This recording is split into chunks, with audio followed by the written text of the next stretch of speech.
Oh, hi! This week I'm going to attempt to make a Gadget jumpsuit, like from Rescue Rangers. And I've actually been wanting to do this for a couple of years now, but was too scared to try it. So let's do the dang thing. Here's what you need. Yeah.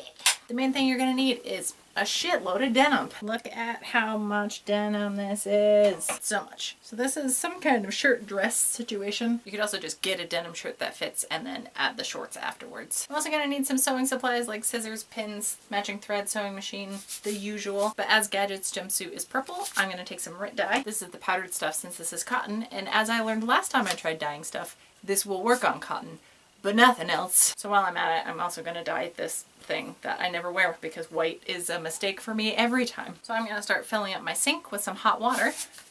Get this going. Oh, and for this, I'm gonna need a cup of salt. Oh, I should maybe also take the Goodwill tag off of this. All right, so this is to only fill the sink part way and then put the powder dye in so you can kind of dissolve it before it's completely full. Get this shitty little rubber spatula that I'm gonna mix it up with. I have my cup of salt, so I'm gonna dissolve that in here too. I'm gonna keep filling the sink. And make sure my fabric can fully submerge in here. That already looks super cool. I do feel like on Petunia right now. Just gonna moosh it a little bit. It does say to stir constantly for 15 to 30 minutes and that's not gonna happen. So I'm just gonna let this sit here and I'll turn it over every so often. While I wait for the color to settle into the fabric, I'm gonna do some other dyeing. I paid someone to cut my hair yesterday. I hate how she did the long bit. And then she told me the back and sides I've been doing as well as she could in her 22-year experience as a hairdresser. But at the end of the haircut, so like I still had to pay her for it, even though she was like, I couldn't have done better. It was a confidence booster because I've been shaving the back and sides by myself for 6 months and I just assumed I was demolishing my hair. But this color is just, it's making me so sad. So I'm gonna bleach the shit out of it because I don't think I've bleached it at all this year, which is good. And I probably should continue not bleaching it, but it's just, I want the fun colors, you guys. I usually go with this dark blue because it kind of fades to a cool teal, but I want to try the bright colors. And we'll see how it goes. Worst case scenario, I'll just cover it up with this one. I also got some fancy conditioner so I can mix it with the dye. That's how I kind of make my own shades. But first I need to change into my hair dyeing outfit. I'm gonna say my tactic on just leaving this sitting in the sink without stirring it at least like one more time during the 15-20 minutes it was in there, left this a little patchy. Maybe don't do what I did. Maybe do what the directions tell you to do. It's still purple enough. Gonna go with it. I'm still doing all the steps, just not very well. Hey, this is Jo from the future. I super didn't mention that once the fabric was done sitting in the dye, even though I didn't stir it like I should have, I rinsed it out with cold water until the water was running clear, and then I ran it through a regular load of laundry. So it did a regular wash cycle. Cold, you should do cold water. I always do cold water, but you should also do cold water.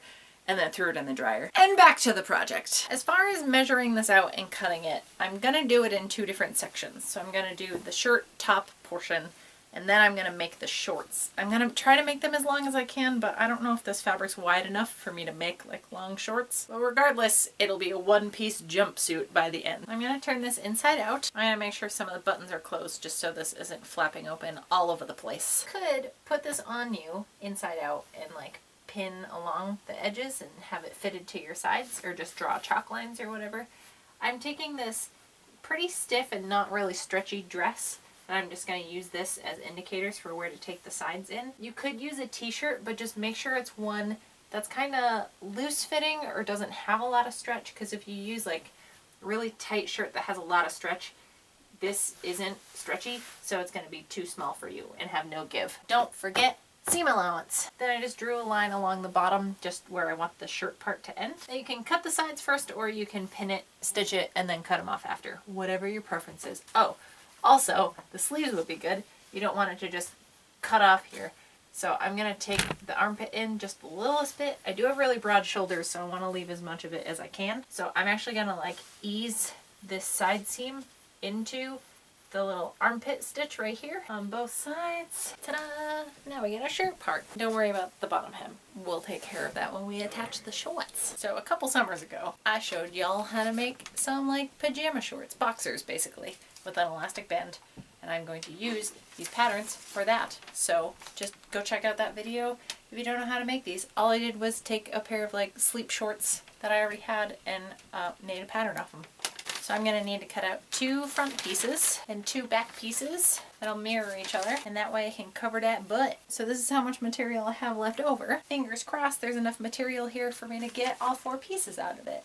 That's this. This is what I meant. This is like mustache twirling fingers. All right, so one thing I just had to do is the bottom of this dress thing had these like side cuts at the bottom. So I unpicked all of the stitching along both sides. Now I can kind of open up that seam allowance and hem over here and continue the side seam from the top part of the bottom of the dress. Is this making any sense? Yeah, now I get a big sheet. This has been a process. But honestly, this has been pretty fun just fucking around with a giant denim garment and see what I can actually get out of it. This is the shit, you guys. We're in it. Heck yeah. All 4 pieces just barely fit. Alright, now I'm gonna do the front, back, and 2 side seams, but leave like the little crotch sections open because you gotta attach those to each other instead of to themselves, if that makes any sense. I promise I explained this better in the shorts video. I'm actually very, very proud of that project because it's like a legitimate tutorial.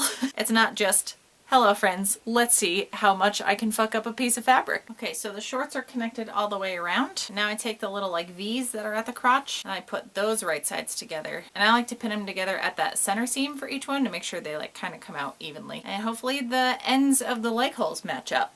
Who knows what's gonna happen? Hell yeah! I did incorporate the hems for at least the bottom of the front of the shorts. The back is just gonna have to look like cutoffs. I didn't have enough to cut extra to make a hem. And don't worry about the top because this is gonna get attached to the bottom of the shirt now. Oh my god, it's coming together, and this is like the last thing, I think. So with my shirt right sides out, I'm gonna find the center point of the back. I'm gonna find the center back seam of the shorts. I'm going to start attaching the very bottom of the shirt to the very top of the shorts, right sides together. Oh, I definitely have thread in my mouth. Okay, so while I was attaching these, just a little by the way, when I make the shorts, I usually put elastic casing in it, but this doesn't have that. So the shorts are actually kind of like wider up at the top than they need to be, I guess, but it'll fit the bottom of the shirt really well. So I made like little teeny tiny pleats. Of course the clips are over them, but I kind of pleated just a little bit as I went. So I just lined up all of the seams. So the side seam of the shirt is lined up with the side seam of the shorts,